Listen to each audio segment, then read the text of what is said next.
Lost thread yung isang tornilyo sa swing arm ko mga idol. Kaya dinala ko agad dito kala Tata Rino. At kinalas na nga agad ang mga dapat kalasin para masukat kung pwede pang ibalik sa dating thread.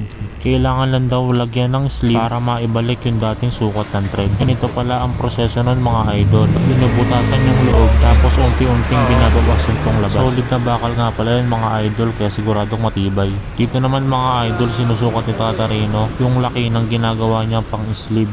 At dito nga mga idol binawasan pa ulit ng konti ni Tata Rino. At nung tama na nga yung sukat, nilagyan naman niya ng thread itong labas. Tignan nyo mga idol dahil unti-unting nagkakaroon ng thread itong labas. Yung ganitong proseso pala para siyang gumagawa ng tornilyo. At sinubukan nga lagyan ni Tata Rino ng nut yung ginagawa niya kanina. Kita nyo naman pasok na yung nut. Ito na nga lang na i-video pero yung loob meron na ring thread. Kaya sabi ni Tata Rino pwede lang ikabit sa motor ko. Kaya dito ay pinutol lang nga agad ito ni Tata Rino. Ganito nga pala yung proseso sa pagkakabit ng sleeve. Kailangan lakihan muna yung butas na paglalagyan ng sleeve. Nung sapat na yung laki ng butas, kailangan naman itong lagyan ng thread. Ganito naman yung itsura nung meron na siyang thread. Katapos ay ipinasok na nga yung ginawang sleeve ni Tata Rino. Ganito naman yung itsura nung naipasok na yung sleeve. Para siyang nagkaroon ng washer, di ba?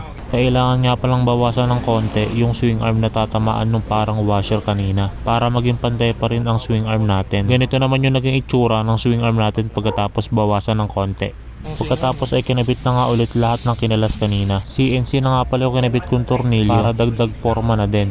Eto na nga pala yung kinalabasan mga idol, napakaangas. Stock size pa rin yan mga idol. Naka CNC lang para dagdag forma at iwas kalawang.